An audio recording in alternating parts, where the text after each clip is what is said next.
Hello दोस्तों, study IQ वाला channel पे आपका स्वागत है।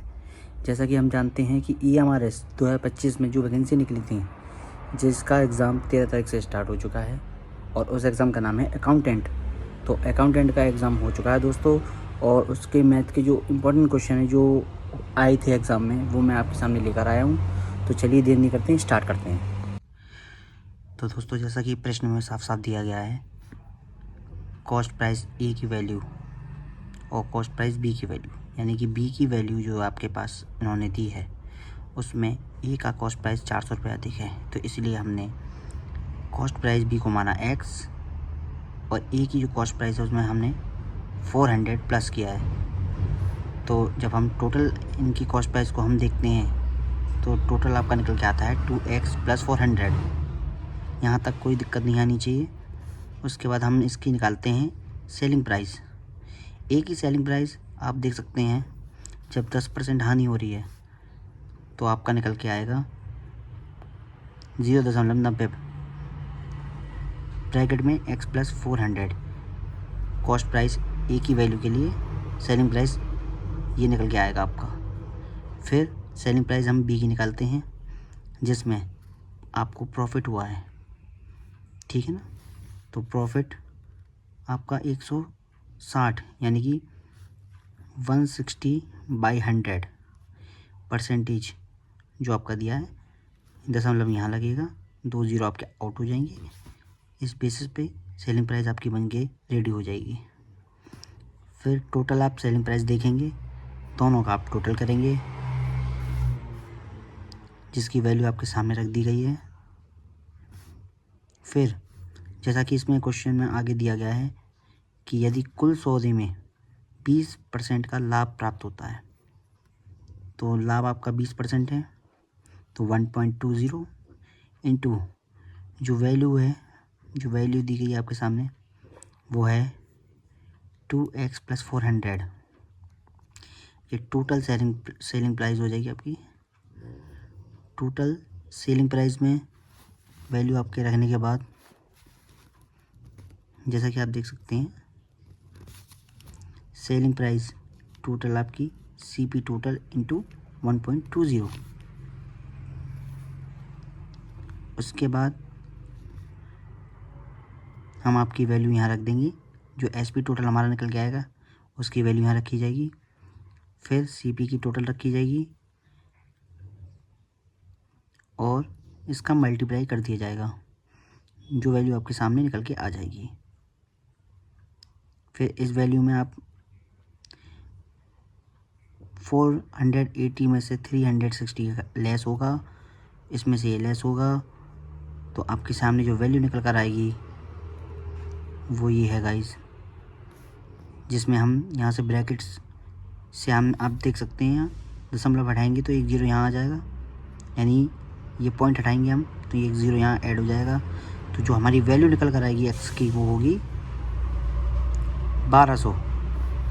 जो 1200 आपकी वैल्यू निकल कर आई है वो हम पुट करेंगे कॉस्ट प्राइस = x + 400 में, जहाँ x की वैल्यू 1200, यानी कि टोटल वैल्यू आपकी जो निकल कर आ रही है कॉस्ट प्राइस की वो होगी 1600। 1600 कॉस्ट प्राइस होने के बाद फिर हम इसकी निकालते हैं सेलिंग प्राइस। सेलिंग प्राइस आपके सामने दी गई है, जैसा कि यहाँ वैल्यू दी गई थी सेलिंग प्राइस ए की। चुपचाप से आपको कुछ नहीं करना, वैल्यू x की यहाँ लगा देनी है, x + 400 जो हमने निकाला था यहाँ, इसकी वैल्यू यहाँ लगा के इसमें ऐड कर देनी है और मल्टीप्लाई कर देना है। फिर आपकी जो आप मल्टीप्लाई करेंगे उसके बाद जो सेलिंग प्राइस आपका ए का जो कि हमसे पूछा गया था ये आ जाएगा दोस्तों। इस तरीके से इसका आंसर आ जाएगा, ठीक है। दूसरा क्वेश्चन हम देखते हैं, जिसमें दिया गया है कि जब 11, 27, 20 और 44 प्रत्येक में k जोड़ा जाए तो इसी क्रम में प्राप्त संख्याएं समानुपाती होती हैं, तो k + 2 और 3k - 5 का मध्यानुपात बताओ। हमें इसका मध्यानुपात बताना है दोस्तों, तो हम इसको समानुपाती क्रम में रखेंगे। जैसा कि रूल हमें पता है कि पहले का चौथा और दूसरे का तीसरा होता है। तो 11 प्लस के का जो हम मल्टीप्लाई है वो 44 प्लस के में करेंगे और बराबर में हम रखेंगे 27 प्लस के इंटू 20 प्लस के, ये इंटू है दोस्तों। उसके बाद जब हम अंदर इन दोनों को आपस में मल्टीप्लाई करेंगे तो ये वैल्यू आपके सामने आ जाएगी। फिर के स्क्वायर से के स्क्वायर लेस हो जाएगा, तो आप इन दोनों वैल्यू को ऐड कर सकते हैं। 27 के 20 के हो जाएगा 47 के, 11 के 44 के हो जाएगा आपका 55 के, 484 यहाँ दिया ही है, 540 यहाँ दिया है 540। इसमें से इस वैल्यू इसमें से इस वैल्यू को लेस कर दीजिए, इसमें से इस वैल्यू को लेस कर दीजिए। लेस करने के बाद आपके सामने एक वैल्यू निकल कर आएगी।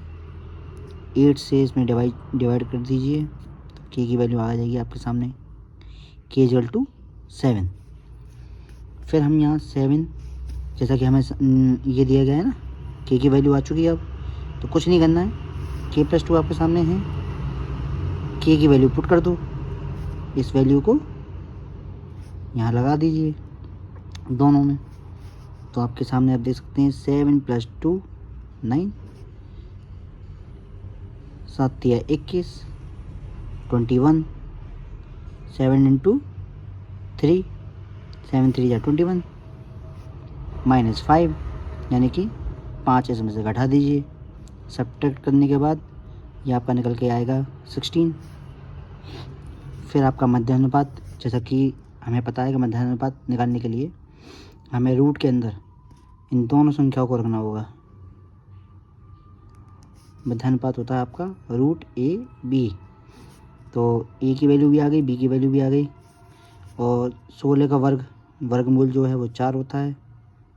9 का जो रूट होता है वर्गमूल वो 3 होता है। दोनों का मल्टीप्लाई करने के बाद 12 आ जाएगा। आपका आंसर आ गया, सिंपल। अगला क्वेश्चन देखते हैं।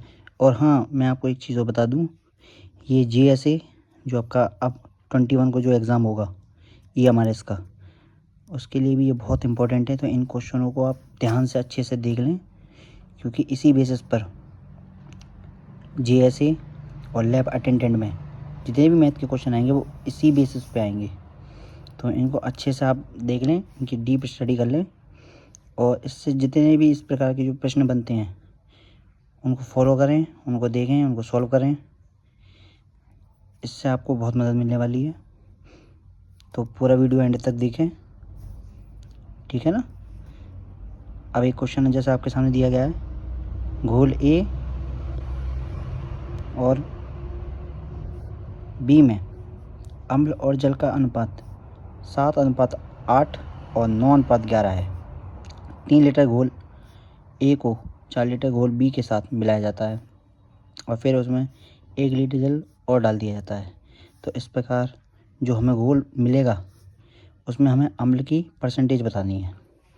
तो सबसे पहले हमें क्या करना है, ये सॉल्यूशन A दिया है, सॉल्यूशन B दिया है। तो सॉल्यूशन A को पहले देखते हैं। इसमें एसिड देखना है हमें कितना है, वाटर देखना है कितना है। 7 8 यानी कि ये हो गए 15। आपका जो सॉल्यूशन है वो 15 है, जिसमें एसिड कितना है 7 इंटू जो हमें ये दिया गया है ना घोल, ये A के लिए दिया गया है, इसलिए इसमें 3 का मल्टीप्लाई होगा, ठीक है ना। तो जब आप इसकी वैल्यू निकालेंगे सॉल्व करने के बाद तो ये निकल के आएगा 1.4 लीटर, ठीक है ना। ऐसे ही हम वाटर का निकालेंगे। पीछे जो आपका दिया है ये वाटर है, ये एसिड है, तो वाटर के लिए 8 आगे लगाएंगे ऊपर, 8/15।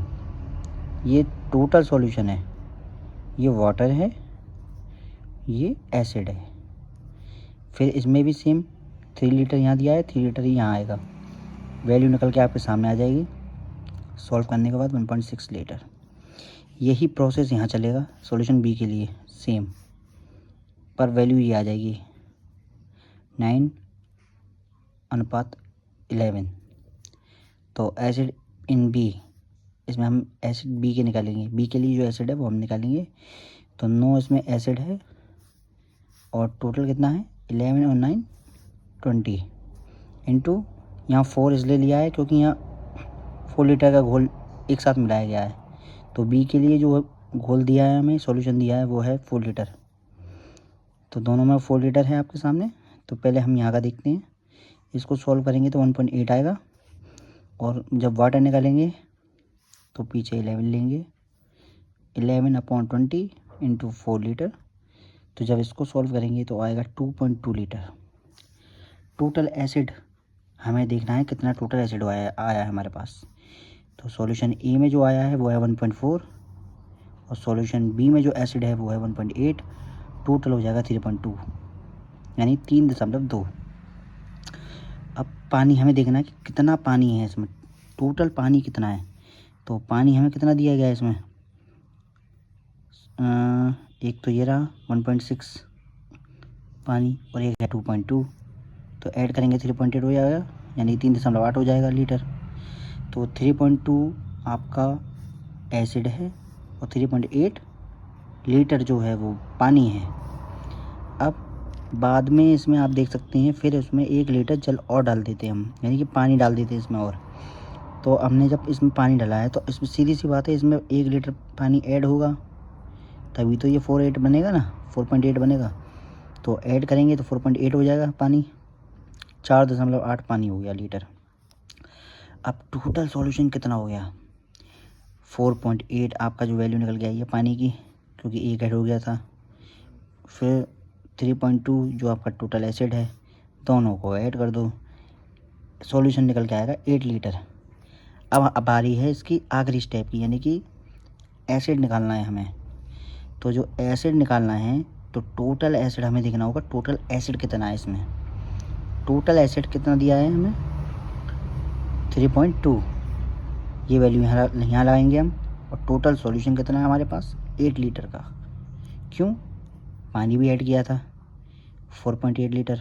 तो दोनों को जब हम जोड़ेंगे 8 आ ही गया था हमारे पास। परसेंटेज निकालने के लिए 100 लगाएंगे, इसको सॉल्व करेंगे तो हमारे पास आ जाएगा 40%, यानी कि इसमें अम्ल की परसेंटेज कितनी है 40%।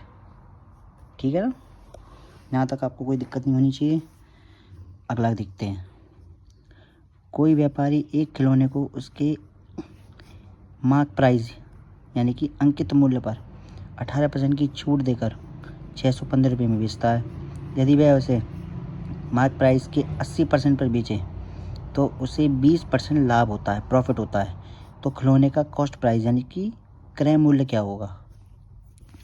सिंपल है, सेलिंग प्राइस निकालेंगे इसका। पहले हम सेलिंग प्राइस निकालने के लिए हमें क्या चाहिए, मार्क प्राइस इंटू, जैसा कि हमें 18% की छूट दी है। जैसे कोई भी सामान जैसा हम ले रहे हैं वो 100 रुपये में लेते हैं, 100 रुपये का मान के चलते हैं। तो जब 18% आप उसमें से लेस करेंगे तो ये वैल्यू कितनी निकल के आएगी आपकी 100 में से।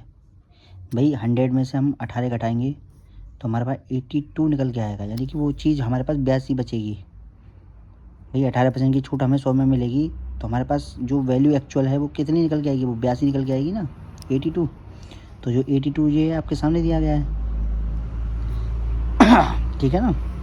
तो सेलिंग प्राइस हमारे जो हमने सेलिंग प्राइस किया था, यानी कि जो हमने बेचा था इसको विक्रय मूल्य, वो था हमारे 615 आपके सामने दिया है। ये वैल्यू यहाँ पुट करनी है हमें, क्योंकि ये सेलिंग प्राइस है। Equal to mark price into ये वैल्यू आपके सामने है। सॉल्व करेंगे, मार्क प्राइस निकल के आ जाएगा 750 रुपये। ठीक है ना। फिर हमें इसकी SP2 निकालनी है, यानी कि सेलिंग प्राइस जो हमने अब बेची है, कब, जब मार्क प्राइस को हम 80% पर बेचें।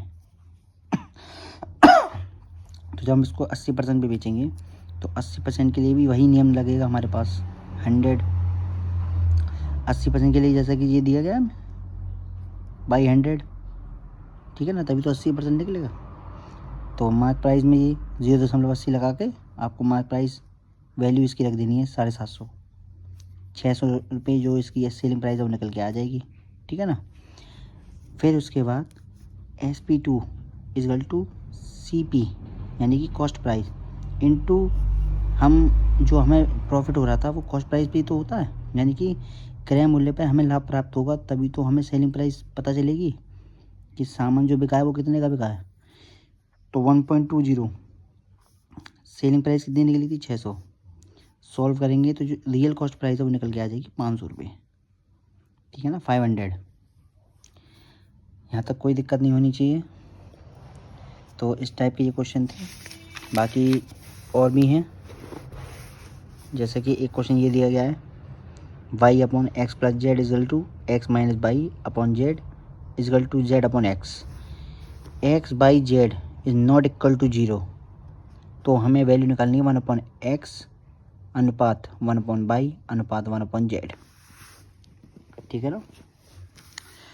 तो इन सब वैल्यू को पुट करेंगे तो हम ये सब जो जितनी वैल्यू जो हमें दी गई हैं यहाँ, उसको हम k के बराबर मानेंगे। तो सबसे पहले यहाँ से स्टार्ट करते हैं, y upon x plus z equal to k। तो पहला समीकरण रेडी हो गया हमारा, पहली इक्वेशन रेडी। फिर दूसरी इक्वेशन यहाँ से उठाएंगे, इसको भी रेडी कर लेंगे। इसकी वैल्यू हम यहाँ लगाएंगे जेड की जगह, ठीक है ना। तो जब ये हम यहाँ लगाएंगे तो बाई का जो हमारा मान है, जो वैल्यू है, वो क्या बन के रेडी हो जाएगी, वाई इजल टू के ब्रैकेट में के एक्स प्लस के एक्स, ठीक है ना। एक्स इसमें से कॉमन ले लेंगे तो ये वैल्यू आ जाएगी वाई इजल टू के एक्स ब्रैकेट में 1 प्लस के, ठीक है। यहाँ तक कोई दिक्कत नहीं होनी चाहिए। अब हम लेंगे ये वाली value x minus y upon z equal to k. आप देख सकते हैं कि x तो हमारे पास है, y की वैल्यू जो हमने निकाली थी वो यहाँ पुट कर देंगे, z की वैल्यू भी हमने निकाली थी kx यहाँ लगाएंगे, इजल टू के रखेंगे, ठीक है ना। फिर इसमें से x कॉमन लेंगे, x से x चला जाएगा, ठीक है ना। और इस k को हम यहाँ भेज देंगे, ये k² हो जाएगा, मल्टीप्लाई हो जाएगा ना। तो जब इसको सॉल्व करेंगे तो हमारी की वैल्यू निकल जाएगी हाफ और -1, नेगेटिव में आ रही है और एक पॉजिटिव में आ रही है। तो ज़्यादा हम कोशिश ये करते हैं कि पॉजिटिव वाली वैल्यू ज़्यादा लें। हमसे जो वैल्यू पूछी गई थी वो 1/x अनुपात 1/y अनुपात 1/z की पूछी गई थी, लेकिन हम इसकी भी निकालेंगे और इसकी भी वैल्यू निकालेंगे। उसके लिए हम k की वैल्यू जो कि हमारे पास 1.2 आई थी, उसको हम यहाँ लगाएंगे, जो कि हमारे पास पहली इक्वेशन थी जो हमने निकाली थी। k की जगह इस वैल्यू को पुट करेंगे तो x की वैल्यू आएगी 2z। फिर एक दूसरी इक्वेशन जो हमारे पास थी y इजल टू के एक्स प्लस जेड, k की जगह 1/2, x की वैल्यू जो हमारे पास यहाँ आ चुकी है इसको यहाँ पुट करेंगे तो y की भी वैल्यू आ जाएगी 3.2z। फिर कुछ नहीं करना, y की जगह पर हमें ये रखना है और x की जगह पर ये रखना है, जैसा कि हमने रखा भी है। z z z तीनों कैंसिल हो जानी है और 2/3/2/1 एंड, और फिर उसके बाद हमें कुछ नहीं करना, इसको मल्टीप्लाई करेंगे तो ये हो जाएगा 4/2, 3/2 और 2/2, ठीक है ना। 2 तीनों कैंसिल हो जानी है और x अनुपात y अनुपात z का वैल्यू जो आपके सामने आ चुकी है। अब हमें निकालना है इस वैल्यू को। तो इस वैल्यू को जब आप देख सकते हैं x y z के तीनों का मान हम लगा चुके हैं, तीनों का एलसीएम 12 आता है जो कि हमने निकाला है। 12 का हमें मल्टीप्लाई करना है तीनों तरफ, फिर डिवाइड करते चले जाना है, जो कि इसकी वैल्यू आपके सामने आ जाएगी।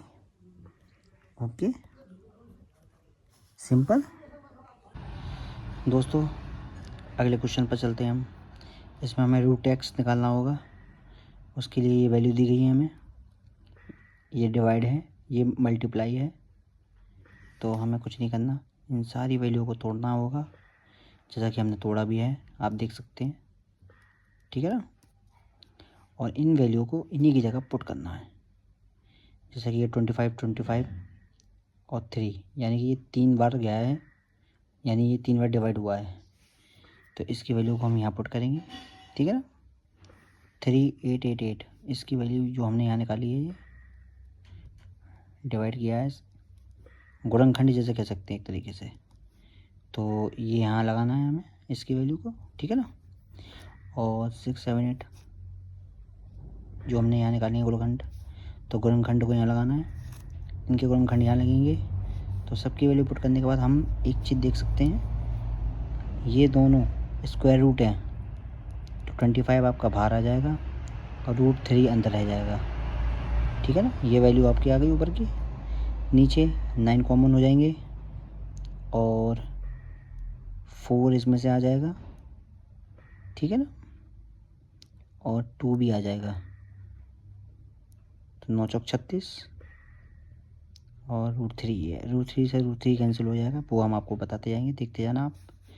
और इसको भी हमने तोड़ा था जैसे कि ये है आपके सामने। ठीक है। इसमें से 5 अब आपका बाहर आ जाएगा, 7 रूट में रह जाएगा। ठीक है ना। 8 कॉमन है तो 8 बाहर आ जाएगा, इसमें से 2 आ जाएगा। 8 दूनी 16, √7 दोनों कैंसिल, यहाँ ये कैंसिल। 25/36 इंटू 8 दूनी 16, क्यों? क्योंकि एक 8 इसका आया है कॉमन रूट में, स्क्वायर रूट में, और 4 का स्क्वायर रूट 2 होता है, यानी वर्गमूल। तो 8 दूनी 16 बटे 20, √3 से √3 कैंसिल। 5/16 ये आ चुका है।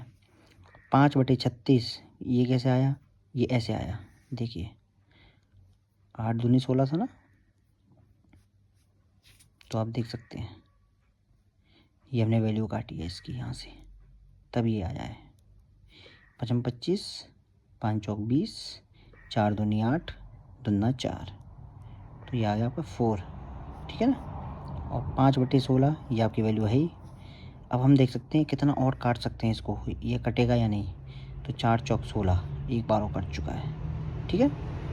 अब हमें चाहिए था √x, तो हमें √x की एक यहाँ से वैल्यू आ चुकी है हमारे पास।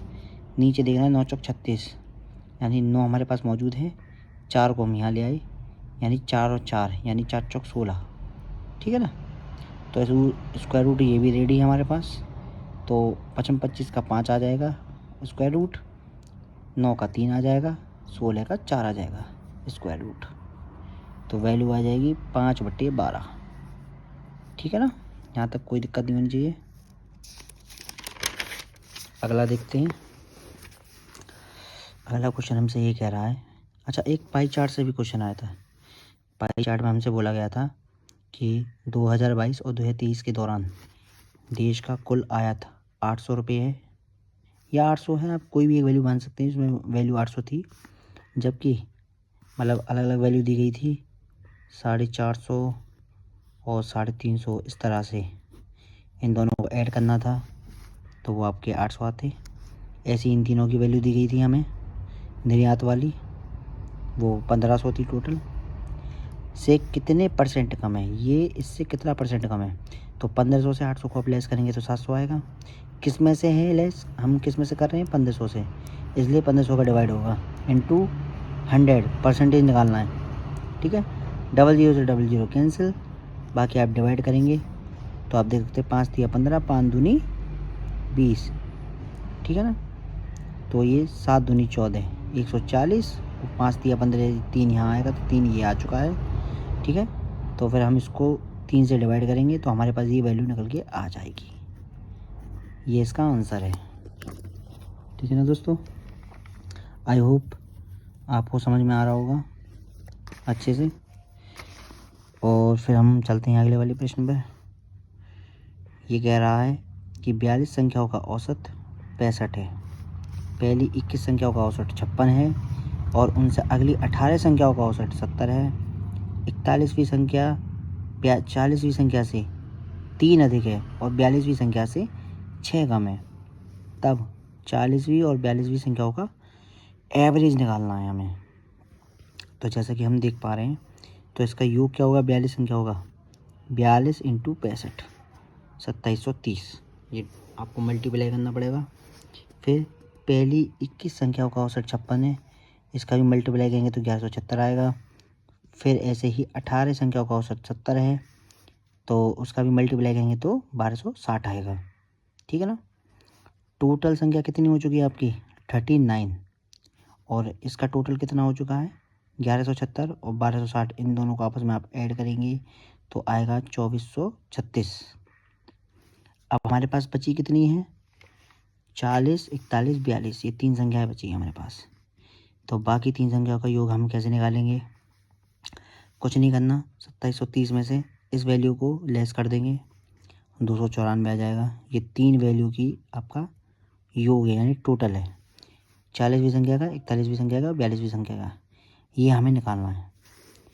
तो जैसा कि हमें यहाँ बोल दिया गया है कि 41वीं संख्या 40वीं संख्या से 3 अधिक है, तो 41वीं संख्या 40वीं संख्या से 3 अधिक है। तो अब जब हमें बराबर करना होगा तो हम 40वीं संख्या को बराबर करेंगे 41वीं संख्या के, तभी तो वैल्यू आएगी। तो 41वीं संख्या इक्वल टू 40वीं संख्या प्लस 3। जब हम इसमें प्लस 3 ऐड करेंगे 40वीं संख्या में, तभी 41वीं संख्या बनेगी।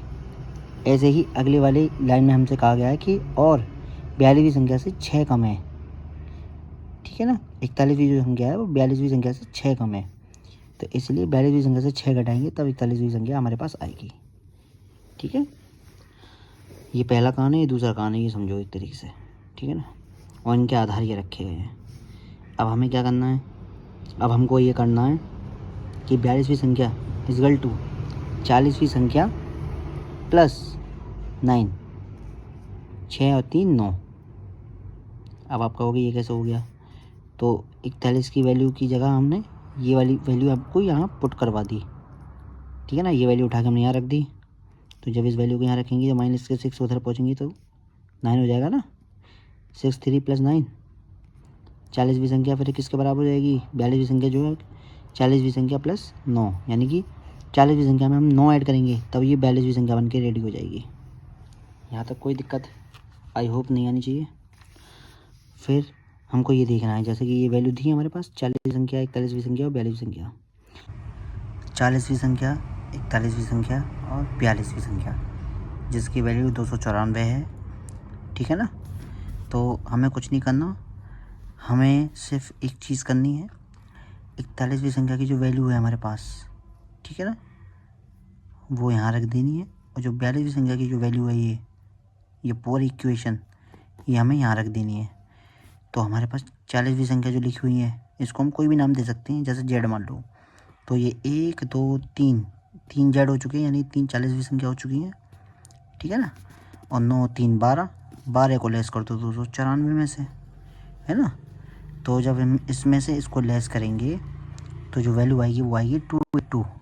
ठीक है ना, 282, 3 से इसको डिवाइड करेंगे। ठीक है ना, 3 दिन 27, एक हासिल यहाँ आएगा, 3 चौक 12, यानी कि वैल्यू जो आई है वो है 94। 40वीं संख्या की जो वैल्यू है वो आपकी 94 आ चुकी है। ठीक है ना, अब जब ये वैल्यू आ चुकी है तो चुपचाप से इस वैल्यू को उठा के आप यहाँ लगा दीजिए, तो 94 और 3 97, 41 की वैल्यू आ चुकी है। जो 41वीं नंबर था ना 41वीं संख्या, इसकी वैल्यू आ चुकी है। अब हमें 42वीं संख्या चाहिए। इसको हम 2 तरीके से निकाल सकते हैं, क्योंकि हमारे पास 40वीं संख्या भी मौजूद है, 41वीं। या तो 40वीं संख्या वाले को यहाँ लगा दो, यानी 94 को यहाँ कर दो, तो 94 प्लस 9 103 हो जाएगा, या फिर 41वीं संख्या को यहाँ लगा दो। ठीक है ना, इस कहाँ गया, इस जगह पे, तो जब हम यहाँ 97 लगाएंगे और प्लस 6 ऐड कर देंगे वहाँ ले जाकर, क्योंकि माइनस का इधर बराबर के उधर आएगा तो प्लस का हो जाएगा, तो 97 प्लस 6 103 हो जाएगा। इन दोनों को ऐड करेंगे जैसे कि यहाँ किया गया है, ऐड करके 2 का डिवाइड कर देंगे, इन दोनों को ऐड करके 197 आएगा, 2 से डिवाइड करेंगे तो 98.5, ये इसका आंसर आ जाएगा। ठीक है ना, आई होप आपको समझ में आ गया होगा। अगले क्वेश्चन पे चलते हैं। जैसा कि ये आपको दिख रहा होगा, m की वैल्यू और n की वैल्यू, इन पे सब पर घात आपकी लगी हुई हैं, ठीक है ना। 2 पे घात 5 इंटू 3 पे घात 5, इसका भी होल स्क्वायर, यानी कि 5 का इस 2 में गुणा होगा, तो ये घात जो है वो 10 हो जाएंगी, ठीक है। इसको तोड़ना है हमें, इसको भी तोड़ना है, इसको भी तोड़ना है। 4 तिया 12 होता है, ठीक है ना, जैसे हमने तोड़ा।